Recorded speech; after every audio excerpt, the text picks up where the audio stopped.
में समाए हो, धड़कन में बसाए हो। नैनों में समाए हो, धड़कन में बसाए हो। हम भूले जहां सारा, जब से अपना बनाए हो। हम भूले जहां सारा, जब से अपना बनाए हो। नैनों में समाए हो, धड़कन में बसाए हो। नैनों में समाए हो, धड़कन में बसाए हो।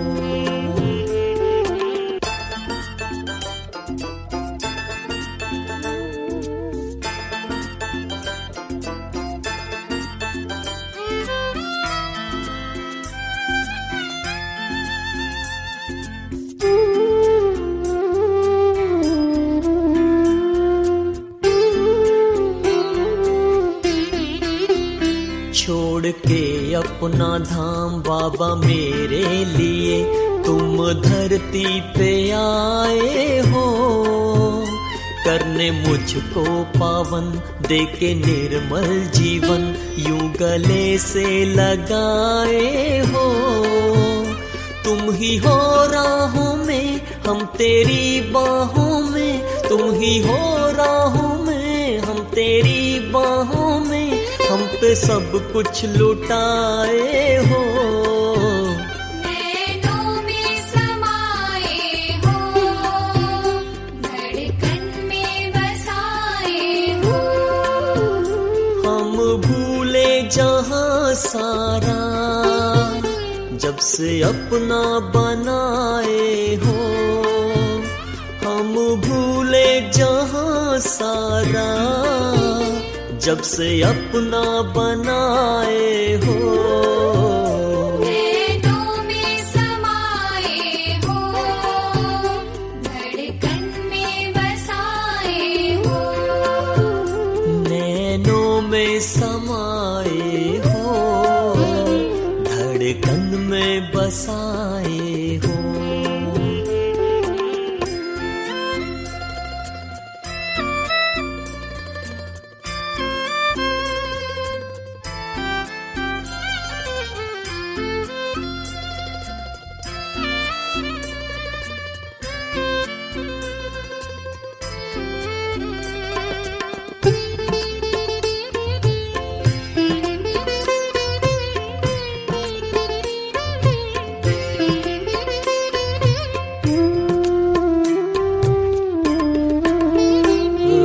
तूफान जिधर है दुर्गम डगर, पर हम पर है तेरी नजर।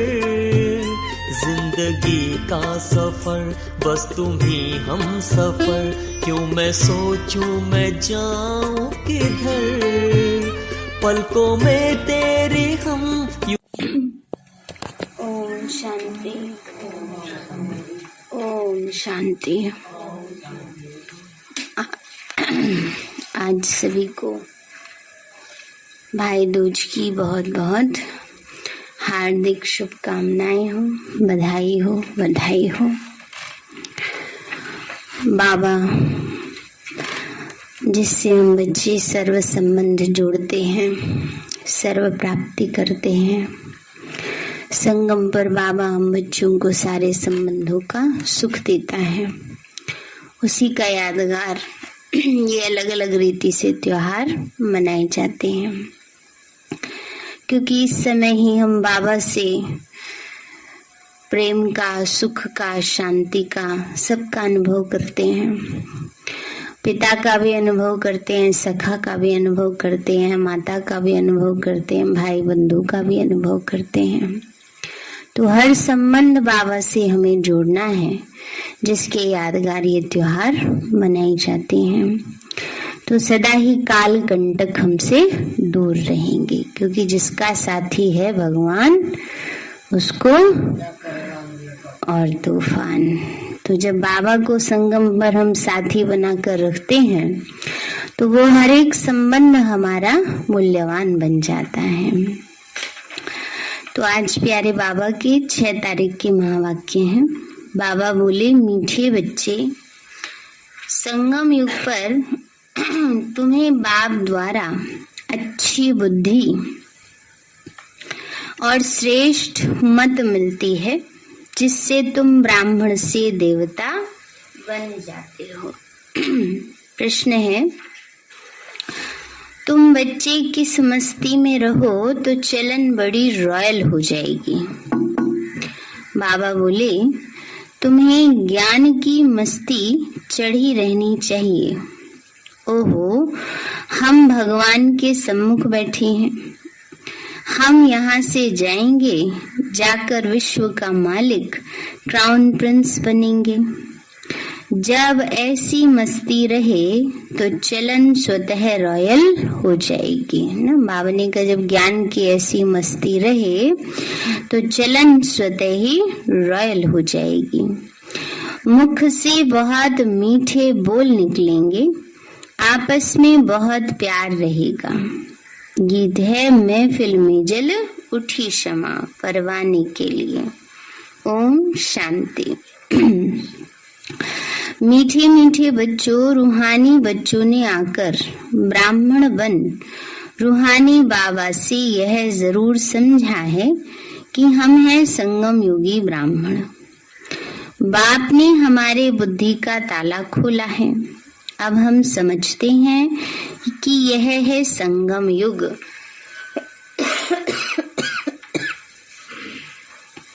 बाबा कहते हैं, बाबा ने ज्ञान देकर हमारी बुद्धि का ताला खोला है। खुल गया है ना सभी का, बंद तो नहीं है ना। बाबा कहते हैं, ये संगम युग है। मनुष्य जो भी पतित भ्रष्टाचारी हैं, वो फिर पावन बन भविष्य में पावन श्रेष्ठाचारी पुरुषोत्तम कहलाएंगे। यह लक्ष्मी नारायण कभी तो पुरुषार्थ करके पुरुषोत्तम बने हैं ना, तो इन्हों की हिस्ट्री जरूर चाहिए। इन लक्ष्मी नारायण का राज्य कब स्थापन हुआ? न कलयुग में न सतयुग में। कलयुग में तो है नहीं, सिर्फ गायन है। सतयुग में होंगे तो वहां पुरुषार्थ थोड़ी करेंगे। तो बाबा कहते हैं, बच्चे, स्वर्ग स्थापन होता ही है संगम पर। इतने विस्तार में कोई जाते नहीं। तुम जानते हो यह संगम युग है।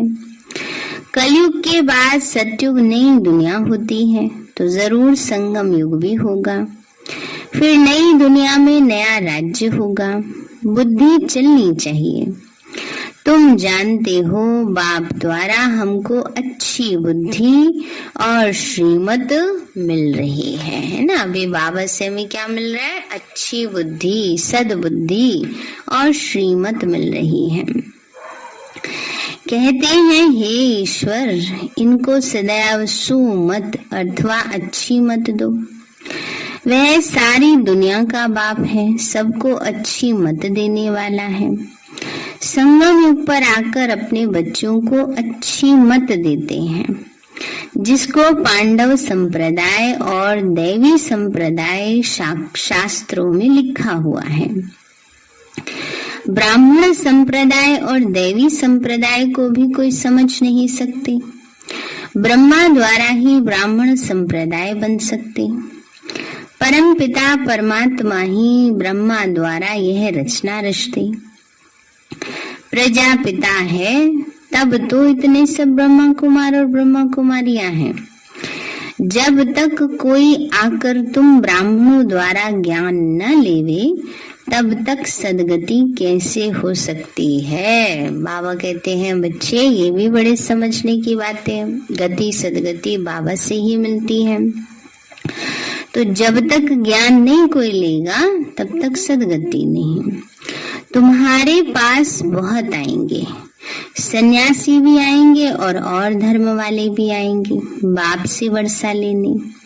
स्वर्ग में उनका पाठ नहीं है, परंतु संदेश तो सबको देना है कि बाप आया है। इस समय हिंदू कहलाने वाले कोई भी देवी देवता धर्म को जानते ही नहीं। वह जो पहले सतो प्रधान थे वो फिर तमो में आने के कारण अपने को देवी देवता कहला नहीं सकते। तुम बच्चे जानते हो रावण का राज्य भी यहाँ ही होता है और परम पिता परमात्मा जिसको राम भी कहते हैं उनका जन्म भी यहाँ ही होता है ना। रावण का राज्य भी भारत में और राम माना परमात्मा का अवतरण भी यहाँ ही होता है। बाबा कहते हैं उनका जन्म भी यहाँ ही होता है, इसीलिए गाते भी हैं पतित पावन सीताराम। परंतु पतित किसने बनाया? रावण कौन है? क्यों पतित पावन बाप को बुलाते हैं? यह किसी को भी पता नहीं है। यह कोई नहीं समझते कि हमारे में जो 5 विकार हैं वही रावण है। जिसमें 5 विकार नहीं वह राम संप्रदाय है।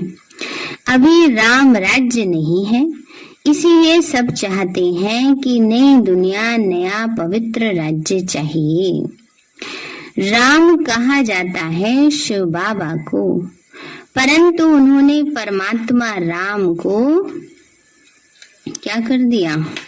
भूल गए हैं, है ना, मिला दिया है सब में। तो बाबा ने कहा बच्चे राम कहा जाता है शिव बाबा को, परंतु उन्होंने परमात्मा राम को समझ लिया, माना जो त्रेता वाले राम है, त्रेता योगी दशरथ के बेटे राम, उनको समझ लिया, इसीलिए शिव बाबा को भुला दिया, है ना। क्योंकि राम तो कई हैं, आराम है ना, परशुराम, दया राम, अभिराम, है ना।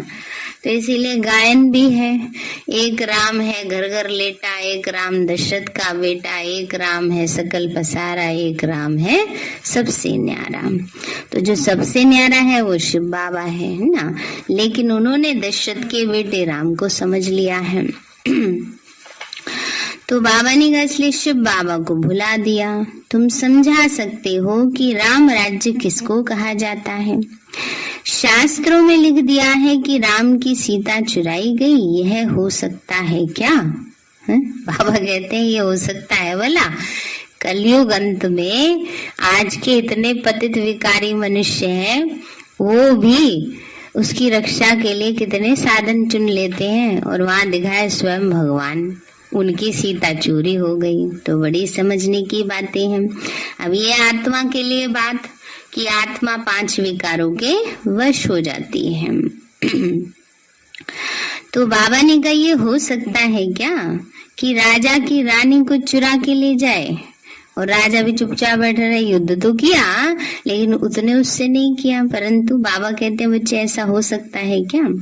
शास्त्र भी ढेर है, मुख्य शास्त्र है गीता। शास्त्रों में लिखा है कि ब्रह्मा द्वारा ब्राह्मण देवता क्षत्रिय धर्म की स्थापना करते हैं, तो प्रजापिता भी यहाँ ही चाहिए। ब्रह्मा को इतने ढेर बच्चे हैं तो ये है मुख वंशावली। इतने कुख वंशावली तो हो न सके, जबकि सरस्वती भी मुख वंशावली है, तो ब्रह्मा की स्त्री तो नहीं हो सकती। अब बाबा कहते ब्रह्मा मुख द्वारा तुम ब्राह्मण बनते हो, मेरे बच्चे बनते हो। तुम बच्चे जानते हो शिव बाबा की कितनी महिमा है। बाप पतित पावन लिबरेटर भी है, यह सब गाते हैं परंतु समझते नहीं। इसीलिए पहले बाप का परिचय देना है कि वह पतित पावन है, गीता का भगवान भी है, निराकार शिव बाबा है। तो जरूर आकर के ज्ञान सुनाया होगा ना। बाबा ने कहा निराकार शिव बाबा पतित पावन भी है और गीता का भगवान भी है, ज्ञान का सागर भी है। तो ज्ञान के सागर ने क्या किया? ज्ञान सुनाया। अब जिस शरीर द्वारा ज्ञान सुनाते उनका नाम रखा है ब्रह्मा। नहीं तो ब्रह्मा कहाँ से आए? ब्रह्म का बाप कौन? तो ब्रह्मा विष्णु शंकर का रचयिता कौन? ये है गुह्य प्रश्न। त्रिमूर्ति देवता तो कहते हैं, परंतु यह आए कहाँ से? अब बाप समझाते हैं इनका भी रचयिता ऊंचे ते ऊंचा भगवत ही है, जिसको शिव कहते हैं। यह 3 देवताएं लाइट के हैं, इनमें हड्डी मांस नहीं है, परंतु मोटी बुद्धि समझ नहीं सकते, है ना। बाबा ने कहा जैसे दिखाया ना चित्र में समझाने के लिए, ब्रह्मा विष्णु शंकर पुरिया ऐसे दिखाया ना बीच में सूक्ष्म वतन में, तो थोड़े कोई वहां पर उस रूप में देवी देवता बैठे हैं, तो सूक्ष्म में समझाने के लिए बनाया है ऐसा चित्र में। पर बाबा कहते हैं मोटी बुद्धि वाले इस बात को समझ नहीं पाते हैं कि वही आत्मा अलग अलग रोल प्ले करती है। इस पर समझाना है, ऊंचे ते ऊंचा भगवान है, वह ब्रह्मा द्वारा स्वर्ग का वर्षा देते हैं, गाते भी हैं मनुष्य से देवता किए, करत न लागी वार। फिर दिखाते हैं विष्णु की नाभि से ब्रह्मा निकला, कभी नाभि से भी बच्चा होता है क्या। अब बाप बैठ समझाते हैं, सब राज समझाते हैं, परंतु जब कोई समझे ना तो तुम जानते हो आत्मा को ही पाप आत्मा पुण्य आत्मा कहा जाता है। ऐसी नहीं कि पवित्र आत्मा सो परमात्मा, ये तो हो नहीं सकता है ना। पवित्र आत्मा सो परमात्मा, परमात्मा अलग है, पवित्र आत्मा अलग है। परमात्मा में ही सब कुछ समा जाता है, पवित्रता भी और हर प्रकार से ऊंचाई का उसका मान है, इसलिए परमात्मा कहा जाता है। तो बाबा कहते हैं बच्चे, पवित्र आत्मा सो परमात्मा, परमात्मा बाप तो सदा पावन है, तमो प्रधान को पतित कहा जाता है।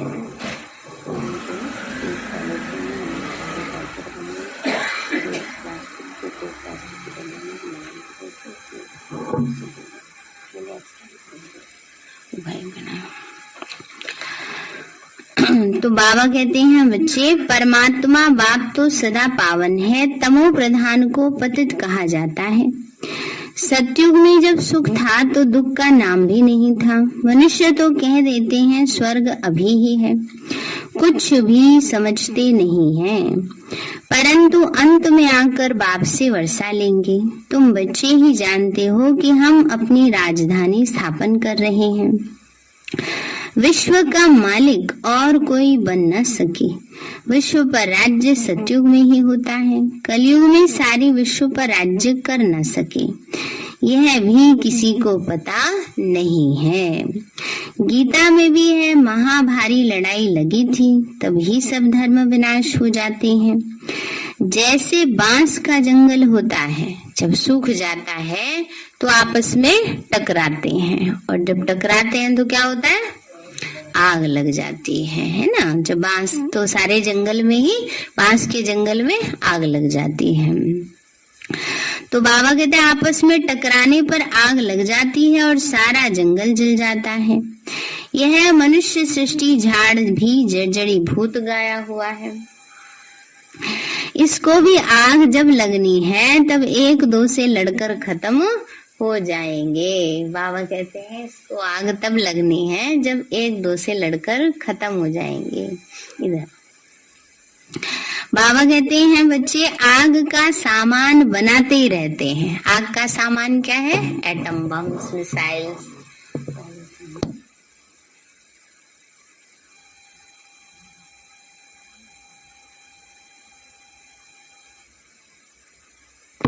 तो बाबा कहते हैं बच्चे, आग लगने वाली है, आग का सामान बनाते रहते हैं आपस में लड़ने के लिए ना। बाबा ने कहा बच्चे, एक दो लड़कर खत्म हो जाएंगे। अब इतना सारा इंतजाम करेंगे तो उससे क्या होगा, आपस में आग तो लगेगी ना। तो बाबा ने कहा टकराएंगे, लड़के खत्म हो जाएंगे। यह मनुष्य सृष्टि झाड़ भी जर्जरी भूत हो गया है, इसको भी अब आग लगने वाली है, एक दो में लड़कर खत्म हो जाएंगे। आग का सामान बनाते हैं जब एटॉमिक बॉम्ब्स द्वारा आग लगनी है, यह राज वह नहीं जानते। बाबा ने कहा ये राज वो नहीं जानते। अब कलयुग नरक बदल स्वर्ग होने वाला है। इस ज्ञान में मस्ती बहुत चाहिए। मस्ती माना ज्ञान का नशा चढ़ा हुआ हो, है ना। तो बाबा कहते हैं इस ज्ञान में मस्ती बहुत चाहिए। बाबा कहते हैं बच्चे, ये वाला ग्रीन, ये वाला, ये एक और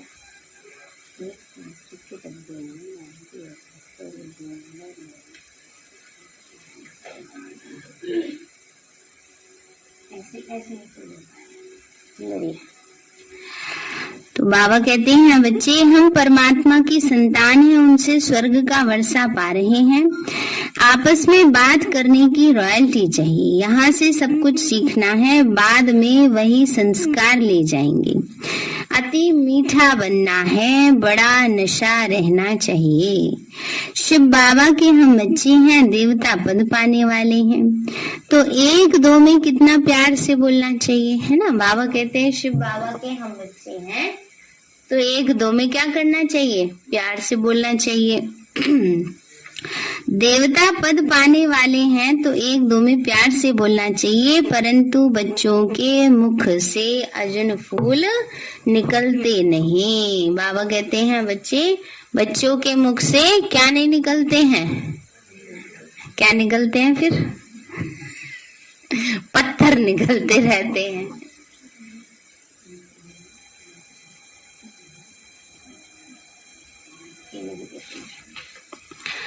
तो बाबा कहते हैं बच्चे तुम कितने ऊंचे हो, तुमको ये याद रहे कि हम शिव बाबा की संतान हैं।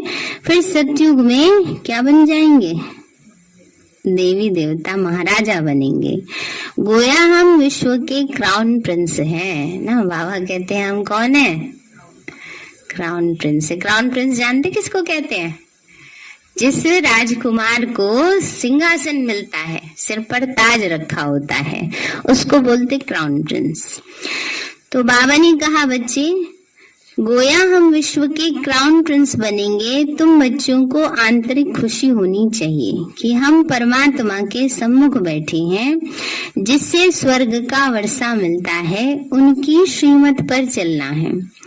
तुम जानते हो हमारी राजधानी स्थापन हो रही है। बाबा कहते हैं अभी क्या हो रहा है, राजधानी स्थापन हो रही है। राजधानी में सब चाहिए, है ना। तो इसलिए कोई सोचे इतना बाबा पढ़ाता है फिर भी ये सुधरते नहीं, ये सोचना हमारा काम है, नहीं है, ये सोचना हमारा काम नहीं है ना। क्योंकि राजधानी में दास दासी भी चाहिए, दास दासी के भी दास दासी होते हैं ना। तो इसलिए बाबा कहते हैं जिसका पुरुषार्थ वैसा होगा वही तो जाकर के वो बनेगा ना। अब सारे ही अगर नंबर 1 पुरुषार्थ करें तो सब क्या बन जाए, राजा महाराजा बन जाए। तो इसलिए बाबा कहते हैं बच्चे राजधानी में सब चाहिए, परंतु तुम बच्चों के मुख से सदैव रतन निकलने चाहिए।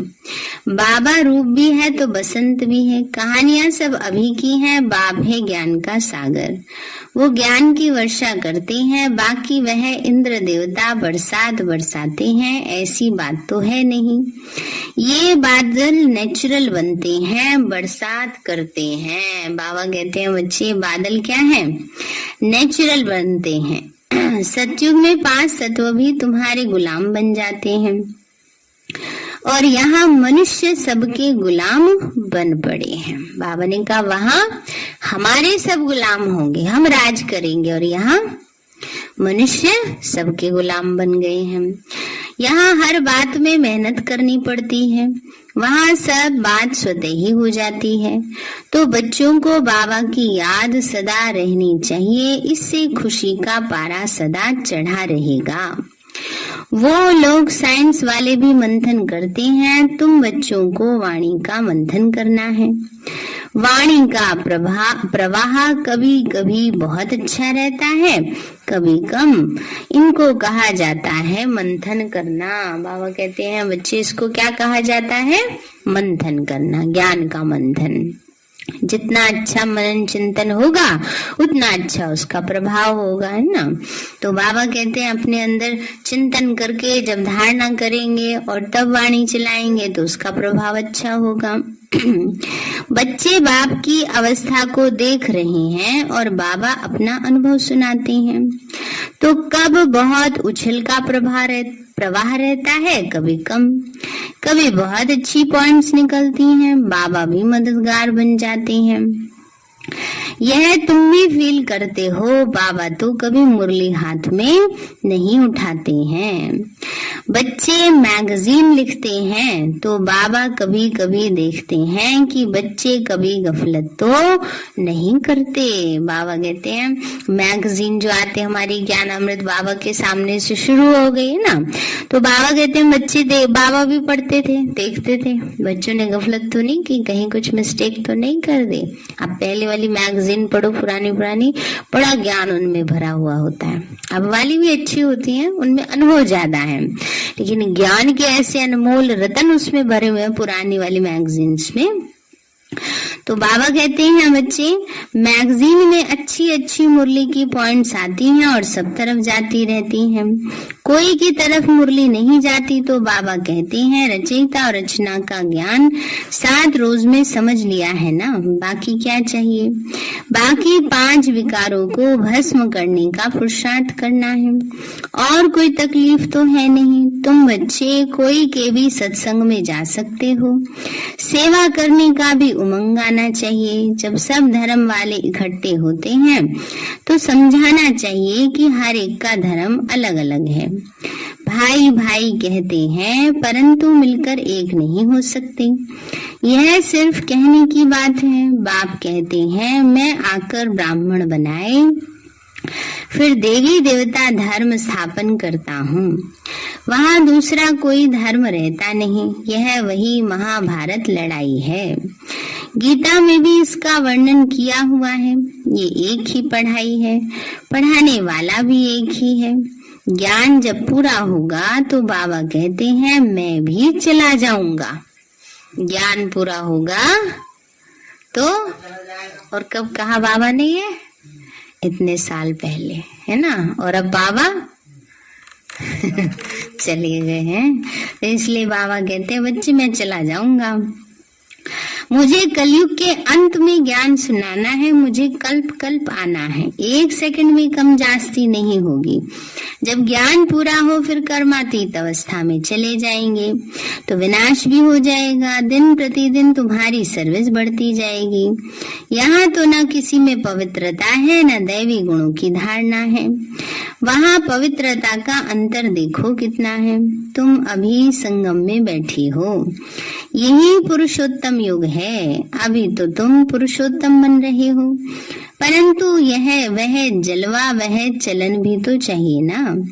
कभी मुख से पत्थर नहीं निकलने चाहिए, रतन ही मुख से निकलने चाहिए। अभी तुम देवता समान गुलगुल बन रहे हो, गॉड आकर गॉड गॉडेजेस बनाते हैं। बाबा कहते हैं गॉड आकर क्या कर रहे हैं, गॉड गॉडेजेस बना रहे हैं। तो देवताओं को ही भगवान भगवती कहते हैं, परंतु ऐसा बनाते कौन है ये तो कोई भी नहीं जानते।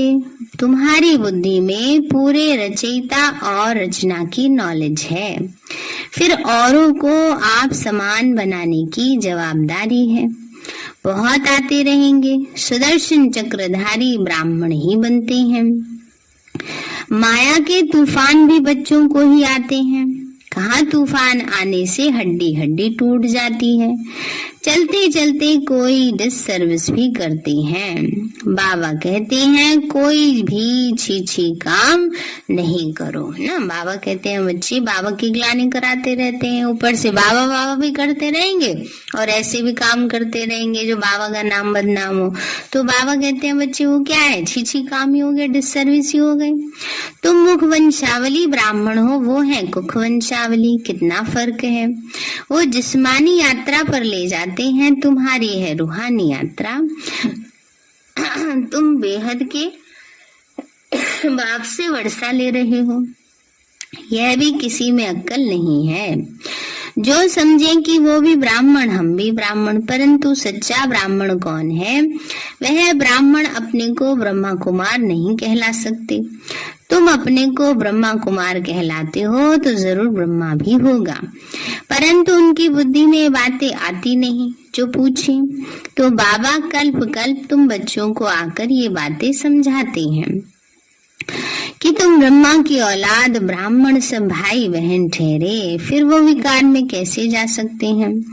अगर कोई जाते हैं तो ब्राह्मण कुल को कलंकित करते हैं, अपने को ब्रह्मा कुमार कुमारी कहलाकर फिर पतित तो हो नहीं सकते। अच्छा मीठे मीठे सिक्के लते बच्चों प्रति माता पिता।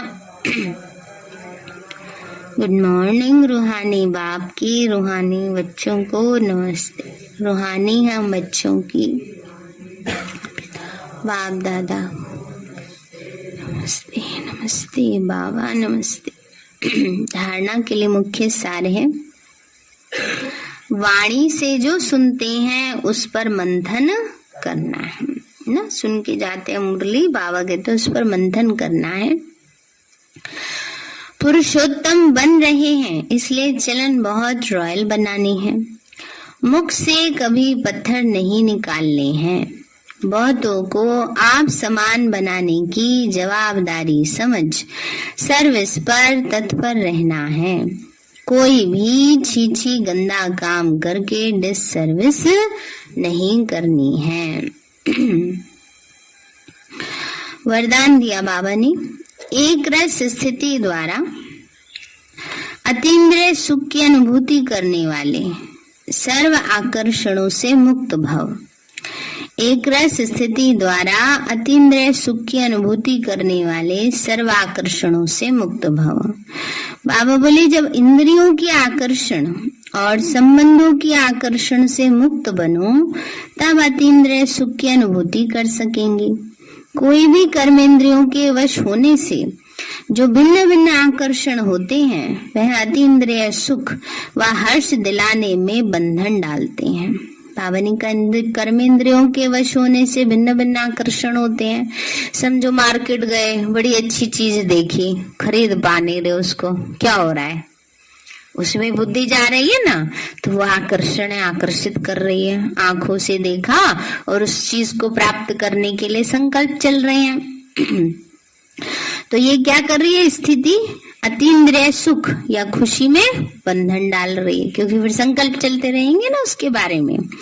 लेकिन जब बुद्धि सर्व आकर्षणों से मुक्त हो, एक ठिकाने पर टिकी है, हलचल समाप्त हो जाती है, तब एक रस अवस्था बनने से अतीन्द्रिय सुख की अनुभूति होती है ना। बाबा ने कहा जब बुद्धि इन सब आकर्षणों से परे हो जाती है, बस एक बाबा में ही टिक जाती है, तो हलचल समाप्त हो जाती है। स्लोगन है, अपनी बुद्धि की लाइन सदा क्लियर रखो तो एक दो के मन के भावों को जान लेंगे। अपनी बुद्धि की लाइन सदा क्लियर रखो तो एक दो के मन के भावों को जान लेंगे। सार है मीठे बच्चे, संगम युग पर तुम्हें बाप द्वारा अच्छी बुद्धि और श्रेष्ठ मत मिलती है, जिससे तुम ब्राह्मण से देवता बन जाते हो। प्रश्न है, तुम बच्चे किस मस्ती में रहो तो चलन बड़ी रॉयल हो जाएगी? बाबा बोले तुम्हें ज्ञान की मस्ती चढ़ी रहनी चाहिए। ओहो, हम भगवान के सम्मुख बैठे हैं, हम यहाँ से जाएंगे, जाकर विश्व का मालिक क्राउन प्रिंस बनेंगे। जब ऐसी मस्ती रहे तो चलन स्वतः ही रॉयल हो जाएगी। मुख से बहुत मीठे बोल निकलेंगे, आपस में बहुत प्यार रहेगा। गीत है महफिल में जलूठी क्षमा। अच्छा, ओम शांति। अभी प्यारे बाबा को भोग लगाएंगे, फिर सभी को स्मृति का विजय का तिलक लगाया जाएगा।